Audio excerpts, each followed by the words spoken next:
Praise the lord. ప్రభు అయిన యేసు క్రీస్తు నామంలో మీ అందరికీ మా హోసన్నా మినిస్ట్రీస్ తరపున హృదయపూర్వకమైన వందనాలు తెలియపరుస్తున్నాను. ఈ దినమంతా విశేషమైన కృప నా దేవుడు మీకు ప్రసాదించునుగాక. ప్రియులారా, పరిశుద్ధ గ్రంథంలో ఈ రోజున 73వ కీర్తన 23వ వాక్యాన్ని నేను చదువుతాను, ఒకసారి ఆలకించండి. నేను ఎల్లప్పుడూ నీ యొద్దనున్నాను, నా కుడి చేయి నీవు పట్టుకొని ఉన్నావు. ఈ మాటలో మనం గమనించవలసింది, నేను ఎల్లప్పుడూ నీ యొద్ద ఉన్నాను అనే మాట ఎంతో శ్రేష్టమైనదని చెప్పుకోవాలి. ఎందుకంటే లోకంలో మనతో పోరాడేవన్నీ కూడా దేవునికి మనకు ఎడబాటును కలుగు చేయాలని పోరాడేవే. లోకంలో మనం ఎదుర్కొనవలసినవన్నీ కూడా ఎలాంటివి అనంటే దేవునికి మనకు అడ్డుగా మధ్యలో నిలిచేవే. వాటితో మనం పోరాడాలి. అవి ఏవైనప్పటికీ కూడా ఆత్మానుసారంగానైనా శరీరానుసారంగానైనా మనతో అనేకమైన అనుభవాలు పోరాడుతూ ఉంటాయి. ఇవి మనకు చేసే కీడేంటి అనంటే దేవునికి మనకు ఎడబాటు కలుగు చేయడం, దేవునికి మనకు మధ్య అడ్డుబండగా నిలబడడం, ఆటంకాలు కలుగు చేయడం, ఇలాంటివన్నీ మనకు ఎదురవుతూ ఉంటాయి. అయితే వీటిలన్నింటినీ ఛేదించి జయించి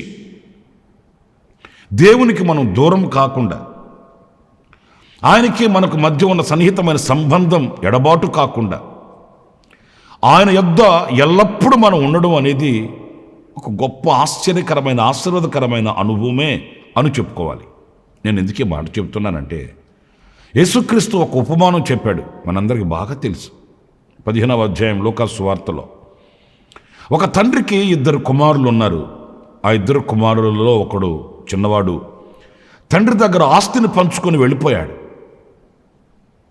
రెండవ కుమారుడు అంటే పెద్ద కుమారుడు ఉన్నాడు కదా, ఆ పెద్ద కుమారుడు చిన్న కుమారుని వంటి వాడు కాదు. ఏమంటే నేను ఒక మాట అడుగుతాను, చిన్న కుమారునికి వచ్చిన ఆలోచన పెద్ద కుమారునికి రాలేదంటారా? ఇతనికి వచ్చిన ఆశ అతనికి ఎందుకు కలగదు? కలిగి ఉంటుంది, వచ్చి ఉంటుంది. అతడు కూడా మనిషే కదండి. కాకపోతే అతనికి వచ్చిన ఆశని అతడు అధిగమించగలిగాడు. తండ్రిని విడిచిపెట్టి మనం ఎక్కడికి వెళుతాము? తండ్రికి దూరమై మనం ఏం సాధించగలుగుతాము? తండ్రి నీడను విడిచిపెట్టి మనం ఎక్కడికి వెళ్ళి సురక్షితంగా ఉండగలము అని వివేచించి ఆ ఆశను జయించగలిగాడు. అందుకే మీరు చూడండి, తండ్రి ఆ పెద్ద కుమారునితో మాట్లాడుతూ, నీవు ఎల్లప్పుడూ నాతో ఉన్నావు గనుక నావన్నీ నీవే అన్నాడు. ఎల్లప్పుడూ నీవు నాతో ఉండడం అంటే ఏంటి? ఇలాంటి ఆశలు, కోరికలు, ఉద్రేకాలు, ఉద్దేశాలు, తలంపులు, ఇలాంటి లోకంలో మనల్ని దేవునికి దూరం చేసేవి ఎన్ని ఎదురైనప్పటికీ కూడా వాటి వైపు మెగ్గు చూపక, వాటి వైపు నీవు ఆశ చూపక, ఎల్లప్పుడూ నీవు నాతో ఉన్నావు గనుక నావన్నీ నీవే. ఒక మాట చెప్పనా? చిన్న కుమారుడు ఆస్తిని పంచుకొని వెళ్ళాడు. అంత కాదు, తండ్రిలో ఉన్నవంతా కాదు, తండ్రికి కలిగినదంతా కాదు, కొంత అతనికి రావాల్సిన వాట పంచుకొని వెళ్ళాడు. కానీ పెద్ద కుమారునికి అలా కాదండి. ఇక పంచేదేమీ లేదు, ఉన్నదంతా నీదే. ఎందుకంటే ఎల్లప్పుడూ తండ్రితో ఉన్నాడు, తండ్రిని కాచుకొని ఉన్నాడు. తండ్రికి తనకు ఎడబాటు కలిగి చేసేవి ఎన్ని వచ్చినప్పటికీ వాటిలన్నింటినీ జయించుకుంటూ, వాటిలన్నింటినీ అణగదొక్కి ఒక జయవీరుడిగా తండ్రితో ఉన్నాడు కనుక తండ్రిలో ఉన్నవన్నీ పెద్ద కుమారుడు సొంతం చేసుకోగలిగాడు. పిల్లరా, నేను ఒక మాట మిమ్మల్ని అడుగుతున్నాను, ఈరోజు దేవునికి మనకు అడ్డుగా నిలిచేవి ఏంటవి? దేవునికి మనల్ని దూరం చేసేవి ఏంటవి? వాటిని మనం జయించగలుగుతున్నామా? వాటిని మనం అధిగమించగలుగుతున్నామా? వాటిని మనం అణగదొక్కి దేవునితో మనకున్న ఆ సత్సంబంధాన్ని, సహవాసాన్ని పటిష్టం చేసుకొని ఆయనలో ఉన్నవన్నీ అనుభవించగలిగిన, పొందుకోగలిగిన ఆధ్యాత్మికమైన విలువలు మనం కలిగి ఉన్నామా? లేక అల్పమైన వాటికి, స్వల్పమైన వాటికి పడిపోయి, అల్పమైన వాటికి, స్వల్పమైన వాటి చేత దేవునికి దూరమైపోయి మనం దేవుడు లేని ప్రజలుగా ఉన్నామా? ఒకసారి మీరు ఆలోచించండి. మన ప్రార్థనా మందిరానికి ఒక తల్లి వస్తుంది. ఒకరోజు ఆమె నాకు వాళ్ళ ఇంటి దారిలో వెళుతుంటే కనిపించింది. ఇంచుమించు ఒక 2 నెలల నుంచి ఆమె ప్రార్థన మందిరంలో కనిపించట్లేదు. ఆ రోజు కనబడేసరికి నేను కూడా ఆగి ఆమెను పలకరించాను. అనవసరంగా పలకరించాను అనిపించింది. ఎందుకంటున్నానంటే ఆ మాట, ఆమె సరిగా నాతో మాట్లాడట్లేదండి, అయిష్టంగా మాట్లాడుతుంది. నేను అన్నాను, ఏంటమ్మా ప్రార్థనా మందిరంలో మీరు కనిపించట్లేదు, వస్తున్నారా ఆరాధనకి అన్నాను. మీరు నమ్మండి నా మాట, ఆమె ఇంత ఎత్తులు లేచిందండి. వచ్చిన జాలేండి, చేసిన భక్తి జాలేండి అట్లని విరక్తిగా మాట్లాడుతుంది. ఏంటమ్మా అట్లా అంటున్నావంటే, ఇంత భక్తి చేశానే, ఇంత కానుకలు ఇచ్చానే, ఇన్ని సంవత్సరాల నుంచి వస్తున్నానే ప్రార్థనా మందిరానికి, ఇన్ని ప్రార్థనలు చేశానే, నా కొడుకుని ఎందుకు పాస్ చేయలేదు దేవుడు? ఎట్లాగండి గొడవేస్తుంది. నా కొడుకుని ఎందుకు పాస్ చేయలేదు దేవుడు అంటుందండి. నేను అన్నాను, పాస్ అవ్వకపోతే చదవాలి కదమ్మా, చదివిన వాడైతే దేవుడు జ్ఞాపక శక్తినిస్తాడు. ఆ చదివిన దాన్ని జ్ఞాపకం ఉంచుకొని వెళ్ళి వ్రాసేవాడు పాస్ అయ్యేవాడు కదంటే, ఏమండి దేవునికి అసాధ్యమైనది ఏముందని చెప్తుంటారుగా మీరు, మరి నా బిడ్డను ఎందుకు పాస్ చేయలేదు? చూసారండి, ఆమె కొడుకు పాస్ అవ్వలేదట, అందుకు దేవునికి దూరం అయిపోయిందట, దేవుని ఆలయానికి దేవుని సముఖానికి దూరం అయిపోయిందట. ఇలాంటి వాళ్ళు కోకొలలుగా ఉన్నారండి.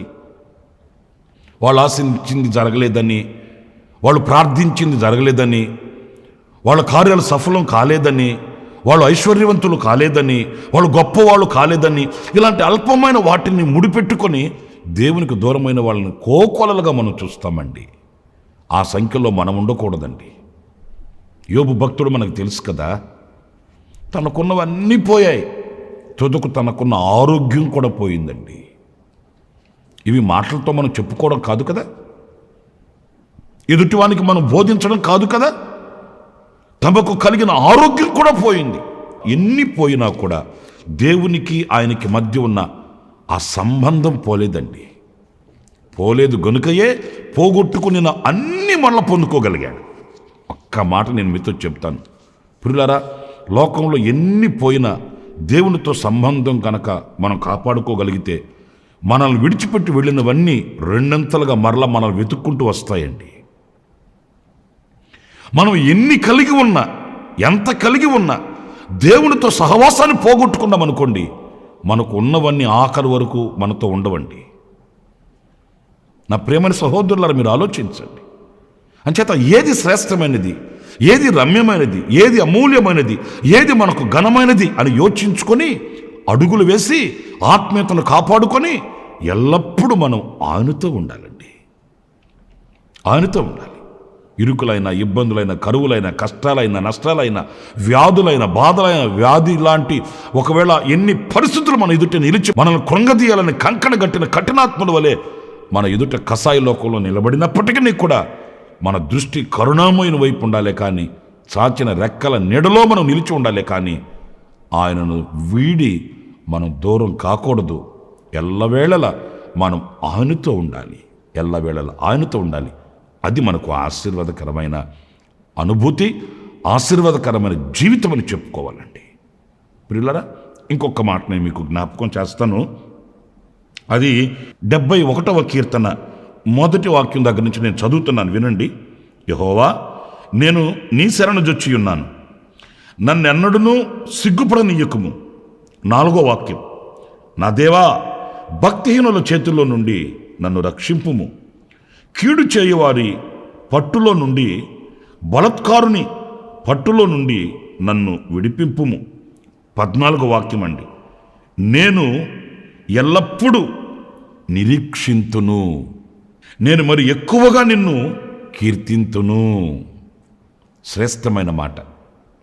ఇక్కడ చూడండి, నేను ఎల్లప్పుడూ నిరీక్షింతును. మనం ఎల్లప్పుడూ ఆయనతో ఉండడం మాత్రమే కాదు, మనం ఎల్లప్పుడూ నిరీక్షణ గలవారమై ఉండాలండి. ఈ కీర్తన మీరు తర్వాత చదవండి. తనకున్న పరిస్థితులు చాలా విపత్కరమైన పరిస్థితులు అండి. ఏదో సాదాసీదాగా మనం మాట్లాడుకోవడం కాదు. కడుపు నొప్పి, వెన్ను నొప్పి, తల నొప్పి, పన్ను నొప్పి, లేకపోతే మరొకటి ఇలా కాదండి. తనకున్న వేదన భరితమైన అనుభవాలు ఎలాంటివి అనంటే కదలలేని పరిస్థితులండి. బలత్కారులు ఆయనను చుట్టుముట్టి ఉన్నారంట, కీడు చేయవారు ఆయనను చుట్టుముట్టి ఉన్నారట. ఇక ఎటు కదలలేని పరిస్థితుల్లో అతను ఉన్నాడు. అయినప్పటికీ కూడా ఆయన అంటాడు, యెహోవా నేను నీ శరణు జొచ్చి ఉన్నాను, నన్ను ఎన్నడూ సిగ్గుపడనివ్వకయ్యా, నేను ఎల్లప్పుడూ నిరీక్షించుచున్నాను. ఇప్పుడు మన పద్ధతి ఎట్లా ఉంటుందంటే, ఇప్పుడు గనక విత్తనం వేస్తే మధ్యాహ్నానికి చెట్టు వచ్చేయాలి, సాయంకాలం ఇంటి ఇళ్ళపాది కూర్చొని కాయలు కోసుకుని తినాలి. అలా ఉంటుందండి మన పరిస్థితి. అలా కాలేదనుకోండి ఏమంటారు తెలుసండి, అసలు దేవుడు ఉన్నాడంటావా, అసలు దేవుడు ఉంటే మా ప్రార్థన ఆలకిస్తాడంటావా, ఇట్లా మాట్లాడుతారండి. ఎందుకనంటే వాళ్ళు అనుకున్నవి తక్షణమే జరగలేదు కనుక, వాళ్ళు అనుకున్నవి అప్పటికప్పుడే జరిగిపోవాలి కనుక. అది మంచా కీడా, అది దేవునికి ఇష్టమా దేవునికి ఇష్టం లేదా, అవన్నీ వాళ్ళకి అనవసరం అండి. వాళ్ళు అడిగారు చేసేయాలి, వాళ్ళు అన్నారు ప్రార్థన ఆలకించాలి, అది పరిస్థితి. అంతేగాని నిరీక్షణకు అక్కడ ఆస్పదం కనబడదు, విశ్వాసానికి చోటు కనబడదండి. దేవుడు మనకు అనుగ్రహించేంత వరకు వేచి చూద్దాము, నిలిచి చూద్దాం అనే నిరీక్షణ వారికి. ఏమండి నేను ఒక మాట చెప్పనా, విశ్వాసాలకు తండ్రి అబ్రహాం ఉన్నాడు కదండి, కానీ ఆయన జీవితంలో కూడా మనం ఈ పొడచూపిన అనుభవాలు చూస్తామండి. దేవుడు ఏం చెప్పాడు, నేను నిన్ను ఆశీర్వదిస్తాను, శారా వలన ఒక సంతతి కలుగుతుంది, ఆకాశ నక్షత్రాల వలె ఆశీర్వదిస్తాను, ఇన్ని చెప్పాడు. బాధాకరమైన విషయం ఏంటంటే విన్నది దేవుని స్వరమే, మాట్లాడింది ప్రభుతోనే, దేవునితోనే. కానీ మధ్యలో అబ్రహాంకి సందేహం వచ్చిందండి, తొందర కలిగిందండి. దేవుడు ఇస్తానన్నాడు, ఇంకెప్పుడు ఇచ్చేది, నిరీక్షించలేకపోయాడు, కనిపెట్టి చూడలేకపోయాడు. మధ్యలో అడ్డదారి తగిలింది, అడ్డదారిలో వెళ్ళాడు. ఇంక నేను చెప్పకూడదు, మీరు వినకూడదు. ఏం జరిగింది, స్వర్గసీమగా ఉన్న ఇంట్లో ఈరోజు నా నరక కోపం అయిపోయింది. ఎటు వెళ్ళాలో ఏం చేయాలో అర్థం కాని పరిస్థితుల్లో అబ్రహాము, విశ్వాసులకు తండ్రి అయిన అబ్రహాం జుట్టు పీక్కున్నాడు, అల్లాడిపోయాడు, తల్లడిల్లిపోయాడు. విశ్వాసులకు తండ్రి అనబడే అబ్రహాం. అయ్యగారు అబ్రహామయ్య గారు ఎందుకంటే ఈ పని చేసుకున్నారంటే ఆయన అంటాడు, ఏం చేద్దామండి, 4 రోజులు కనిపెట్టుంటే పోయిండమాట. నేను ఒక మాట చెప్తాను, జాగ్రత్తగా వినండి. ఎప్పుడైతే మన తొందరపాటు మనకు ఆధారం అవుతుందో, నిరీక్షించక విశ్వసించక తొందరపాటుతో నిర్ణయాలు తీసుకుంటామో, మన బ్రతుకంత భారమైపోతుందండి. ఇక అక్కడి నుంచి మన బ్రతుకు ముందుకు వెళ్ళాలంటే అంత భారంగా బ్రతుకుని ఈడ్చుకుని వెళ్ళవలసి వస్తుందే కానీ సులువుగా సునాయసనంగా సుందరంగా జీవితం ఉండదండి. అందుకే ప్రభు అన్నాడు అబ్రహాంతో, ముందు నీవు హాగర్ని కానీ అలాగే హాగర్కి పుట్టిన ఇష్మాయిల్ని కానీ ముందుకు బయటికి పంపించవయ్యా బాబు, బయటికి పంపించు, లేకపోతే నీ ఇల్లు నీకు నెమ్మదిగా ఉండదు, సంతోషంగా ఉండదు, నువ్వు తినేది నీ వంట పట్టదు, పడుకున్నా నిద్ర రాదు, తిండినా వంట పట్టదు, జీవితంలో సుఖశాంతులకి కరువైపోతుంది పరిస్థితులు. మన తొందరపాటు వలన చేసే పరిస్థితులు అలాగే ఉంటాయండి, ఇలాగే ఉంటాయి. అయితే ఈ భక్తుడు చెప్తాడు, నేను నీ శరణు జొచ్చి ఉన్నానయ్యా, నా బలం మీద, నా శక్తి మీద, నా టాలెంట్ మీద నేను ఆధారపడట్లేదు, నీ కార్యం కొరకు వేచి ఉన్నాను. నీవు ఒక అద్భుతం చేస్తావని, ఈ శత్రువుల చేతుల్లో నుంచి నన్ను విడిపిస్తావని, ఈ దుష్టుల చేతిలో నుండి నన్ను కాపాడుతావని, నీ కార్యం నేను చూడాలని నేను ఎల్లప్పుడూ నిరీక్షించుచున్నాను. ఏనాడు కూడా నా జ్ఞానం మీద నేను ఆధారపడి, నా శక్తి మీద నేను ఆధారపడి వెళ్ళిన వాడిని కాదు, నీ కార్యం కొరకు నేను వేచి ఉన్నాను. నిజమే నా ప్రియమైన సహోదరులారా, మీరు ఏ పరిస్థితుల్లో ఉన్నారు, ఏ స్థితిగతుల మధ్య మీరు నడిపించబడుతున్నారు, మీరు దేని కొరకైనా ప్రార్థించినప్పుడు నిరీక్షించండి, నిరీక్షణను కోల్పోవద్దు. పరిశుద్ధ గ్రంథంలో ముత్యం లాంటి మాట ఒకటి కనిపిస్తుందండి, బంధకములలో పడియుండియు. పురులను ఆలకిస్తున్నారా? బంధకములలో పడి ఉండియు నిరీక్షణ గలవారలారా మరలా మీ కోటలో మీరు ప్రవేశించుడి. శ్రేష్టమైన మాట అండి. నిరీక్షణ ఉంటే చాలు. మనం గురించి మనకు సపోర్ట్ చేసే మనుషులు మనకు లేకపోయినా పర్లేదు, మనల్ని గురించి సాక్ష్యాలు చెప్పగలిగిన వాళ్ళు మనకు లేకపోయినా పర్లేదు, మనల్ని గురించి రాజులతో మాట్లాడవలసిన వాళ్ళు మనకు కరువైపోయినా పర్లేదు. నిరీక్షణ ఉంటే చాలు. అధికారాలు, ఆధిపత్యాలు, పదవులు, చేతి నిండా డబ్బు, ఒంటి నిండా బంగారు, ఇంటి నిండా జనం మనకు ఒకవేళ కానరాకపోయినా పర్లేదు, కానీ గుండె నిండా నిరీక్షణ నింపుకుంటే చాలు, మరలా ఎండిన మోడికి చిగురును చూడగలుగుతాము. వేసారిపోయిన జీవితంలో ఆయన మరలా నూతన జీవాన్ని కలిగిస్తాడు. మరలా కోటలోనికి మనల్ని ప్రవేశింపచేస్తాడు. మనకు కావాల్సింది నిరీక్షణ, హోప్. ఈ నిరీక్షణ మనకుంటే చాలండి. ఈరోజున అనేక కుటుంబాల్లో ఈ నిరీక్షణను చూడలేకపోతున్నాం. అనేకుల క్రైస్తవ జీవితాలలో ఈ నిరీక్షణను చూడలేక తొందరపాటు. నా ప్రియమైన దేవుని బిడ్డలారా, నిరీక్షించిన వాడు ఎవడు కూడా నిరసిల్లిపోలేదు. నిరీక్షించిన వ్యక్తి ఎవరు కూడా సిగ్గుపడలేదు. వాక్యం అంటుంది, ఈ నిరీక్షణ మనలను సిగ్గుపరచదు. సిగ్గుపరిచేది కాదు నిరీక్షణ. నిరీక్షణ ఎప్పుడు మనల్ని తలవంపులు కలుగు చేయదు, నలుగురిలో నగుబాట్లు చేయదు, మనం తల ఎత్తుకొని తిరిగేటట్లు చేస్తుంది శుభప్రదమైన నిరీక్షణ. గనుక నా ప్రియులారా, ఎల్లప్పుడూ ఈ నిరీక్షణ గలవారమై మనం బ్రతకాలని వాక్యం మనకు హెచ్చరిస్తుంది. ఆఖరిగా మరొక మాట కూడా నేను చెప్తాను. అది కీర్తనల గ్రంథంలో 106వ కీర్తన 3వ చరణంలో మనం గమనించినప్పుడు, న్యాయమును అనుసరించువారు ఎల్లవేళలా నీతిని అనుసరించి నడుచుకునివారు ధన్యులు. ఇక్కడ న్యాయమును అనుసరించువారు ఎల్లవేళల నీతిని అనుసరించువారు ధన్యులంట. ఎల్లవేళల నీతిని అనుసరించాలంటండి. ప్రియమైన వారులారా, గమనించండి, కొంతకాలం మనం నీతిమంతులుగా ఉండడం కాదు, కొంతకాలం మనం పరిశుద్ధులుగా, పవిత్రులుగా, యథార్థవంతులుగా ఉండడం కాదు. ఎల్లవేళల ఒక్క మాటలు చెప్పాలంటే మనము ప్రభు ఏకమగు వరకు కూడాను,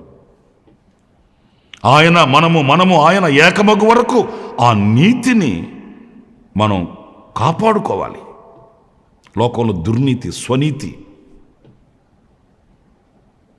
లోకంలో ఏదో నీతిమంతులుగా అనేక మంది కనిపిస్తున్నారు. వాక్యం అంటుంది, మురికి గుడ్డ పేలిక లాంటిది వాళ్ళ నీతి. కానీ దైవ నీతి అలాంటిది కాదు. దైవ నీతి పవిత్రమైనది, దైవ నీతి యథార్థమైనది, దైవ నీతి పక్షపాతం లేనిది, అంత నిష్కళంకమైనది దైవ నీతి. ఆ దైవ నీతిని ఎల్లప్పుడూ మనం కలిగి ఉండాలంటండి. చాలామంది ఊతపదంగా మాట్లాడుతుంటారు. ఏమండి, నీతిగా బ్రతికితే లోకంలో రోజులు లేవండి అని చెప్తారు. నేను చాలామంది దగ్గర విన్నానండి ఈ మాట. ఈ రోజుల్లో నీతిగా నిజాయితీగా మనం బ్రతికితే కుదురుతుందా అంటారండి. ఎందుకు కుదరదు? నీతిగా నిజాయితీగా బ్రతికితే లోకంలో మనకు మనుగడ లేదండి అని చెప్తారు. నేను ఒకటే మాట చెప్పనా, లోకంలో మనుగడ లేకపోవచ్చు, లోకంలో నీతి లేకపోవచ్చు. యేసయ్యలో మనుగడ ఉంది, యేసయ్యలో నీతి ఉంది. యేసయ్యలో నీతి ఉంది కనుకయే ఆయన చేతులు చాచి పిలుస్తున్నాడు, నా యొద్దకు రండి అని. ఎందుకు ఆయన యొద్దకు వెళ్ళాలి? ఆయన యొద్ద నీతి ఉంది, ఆయన యొద్ద పరిశుద్ధత ఉంది. లోకంలో లేని పరిశుద్ధత, లోకంలో లేని నీతి, లోకంలో లేని యథార్థత, లోకంలో లేని దైవత్వం క్రీస్తులో ప్రత్యక్షమవుతుందండి, క్రీస్తులో ఉందండి. అందుకే ఆయన పిలుస్తున్నాడు చేతులు చాచి. ప్రియమైన దేవుని బిడ్డలారా, లోకస్తుల్ని, లోకపు పరిస్థితులను చూసి మనం తొలగిపోకూడదు. దైవ నీతికి మనం అప్పగించుకొనిన వారమై ఆ దైవ నీతి అనే నీడలో మన జీవితాన్ని మనం కొనసాగించుకోవాలి అంతము వరకు కూడా. పరిశుద్ధ గ్రంథంలో నీతిమంతులను గురించి మనం చదువుతాం కదండి. నీతిమంతుడైన నోవాహు, నీతిమంతుడైన అబ్రహాము, పితరులు మనం చదివినప్పుడు వాళ్ళు కొంతకాలమే నీతి కలిగి ఉన్నారా? ఆపదలు తీరేంత వరకు, అద్భుతాలు జరిగేంత వరకు, ఐశ్వర్యం కలిగేంత వరకు, సమాధానం కలిగేంత వరకు, సమృద్ధి వచ్చేంత వరకు అంతవరకే నీతి కలిగి ఉన్నారండి? కాదు కాదు కాదు ఆఖరి శ్వాస వరకు కూడాను. మన పితరులు కొందరు చూస్తామండి, అగ్నిలో వేసిన, సింహాల బోనులో వేసిన వాళ్ళని శిరశ్ఛేదనం చేస్తున్నప్పటికీ కూడా నీతిని ఏమాత్రం విడిచిపెట్టలేదు. నీతిమంతులై వాళ్ళు గమ్యం వైపు ప్రయాణం చేశారు. వారు కోరిన రేవుకు వాళ్ళు వెళ్ళిపోయారు. గనుక నా ప్రియమైన సహోదరులారా, శోధనలు వచ్చాయని, శ్రమలు వచ్చాయని, ఇబ్బందులు వచ్చాయని, కష్టాలు వచ్చాయని, నష్టాలు వస్తున్నాయని నీతిని విడిచిపెట్టకూడదు. ఏమంటే నేను అన్ని విడిచిపెట్టి దేవుడు దేవుడు దేవుడని నీతి కలిగిన మార్గంలో నడుస్తుంటే నా వ్యాపారాలు వర్ధిల్లట్లేదండి, నా చేతి పని వర్ధిల్లట్లేదండి, అంచేత ఈ నీతిగా ఉండడం అనవసరం అనుకుంటున్నానండి అనుకుంటున్నారండి కొంతమంది. ప్రియమైన దేవుని బిడ్డలారా, నీతిగా ఉంటే ఆశీర్వాదం కలగట్లేదని లోకపు నీతిని ఆశ్రయించి, లోకంలో ఉన్న దరిద్రతను ఆశ్రయించి లోకం వైపు తిరిగితే అది దీవెన అంటారా? కానే కాదు. అది హానికరమైన అనుభవం అండి.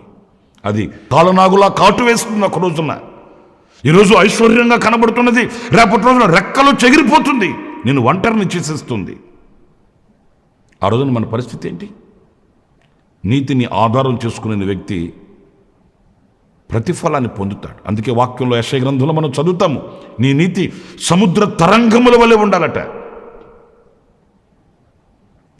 ఆ సముద్రపు తరంగం ఎలాగైతే అలసిపోకుండా ఉంటుందో అలాంటి జీవితపు అనుభవాలలో మనం ముందుకు వెళ్ళాలి. అది మనకు ఆశీర్వాదకరమైనది. ప్రియులారా, నేను 3 విషయాలు నేను మీతో చెప్పాను. 1, ఎల్లప్పుడూ మనం ఆయనతో ఉండాలి. 2, ఎల్లప్పుడూ నిరీక్షణ గలవారమై ఉండాలి. 3వది, ఎల్లప్పుడూ నీతి గలవారమై ఉండాలని దేవుని వాక్యం చెప్తుంది. కనుక అలాంటి అనుభవాలను అపేక్షిద్దాము. ఎల్లప్పుడూ ఆయనకు నమ్మకస్తులమై సాగుదాము. ఆయన వలన కలిగే గొప్ప బహుమానాన్ని పొందుకొని ఆయనతో కూడా యుగాయుగములు జీవించే శ్రేష్టమైన అనుభవానికి ఎక్కిపోదుము. అందరూ తలలు వంచండి, చిన్న ప్రార్థన చేసుకుందాం. కృపా సత్య సంపూర్ణుడ, జీవాధిపతి అయిన ప్రభువా, మీకు వందనాలు. నైనా మీరు గొప్ప దేవుడవు. ఎల్లప్పుడూ మేము కలిగి ఉండవలసిన అనుభవాలేంటో ఒక్కొక్కటిగా మేము ధ్యానిస్తూ వచ్చాం. నైనా కృపా సత్య సంపూర్ణునిగా మా ఎదుట మీరు ప్రత్యక్షమయ్యారు. ఈ పూట మేము నేర్చుకోవలసిన అనుభవాల్ని మా ఎదుట ఉంచారు. మా బ్రతుకులను మలుచుకొని మార్చుకొని ఆ దిశగా అడుగులు వేస్తూ మేము ముందుకు వెళ్ళడానికి సహాయం చేయండి. మా శక్తి, మా భక్తి కాదు, కానీ మీ సహాయం మాకు కావాలి, మీ కృప మాకు కావాలి, మీ అభిషేకం మాకు కావాలి, మీ సన్నిధి మాకు కావాలి, మీ తోడు మాకు కావాలి నాయన. గనుక ఆపాదమస్తకం మీకు అంకితం చేసుకుంటున్నాము. మీ సన్నిధి నిత్యం మాతో ఉంచి నడిపించమని ఆశ్చర్యకరమైన మీ కౌగులికి మమ్మల్ని అప్పగించుకుంటూ యేసు నామములో ప్రార్థన చేసి వేడుకొనుచున్నాను తండ్రి, ఆమేన్. ఆమేన్. ప్రభు మిమ్మల్ని దీవించి ఆశీర్వదించునుగాక. ఈ దినమంతా విశేషమైన కృప నా దేవుడు మీకు అనుగ్రహించునుగాక. ఆమేన్. ప్రతి దినము ఈ అనుదిన కృపాను సందేశాల కొరకు, ఇంకా మరిన్ని ఆత్మ సంబంధమైన సందేశాల కొరకు ఈ మా యూట్యూబ్ ఛానల్ ని సబ్స్క్రైబ్ చేసుకోండి. Pastor Ramesh ministries.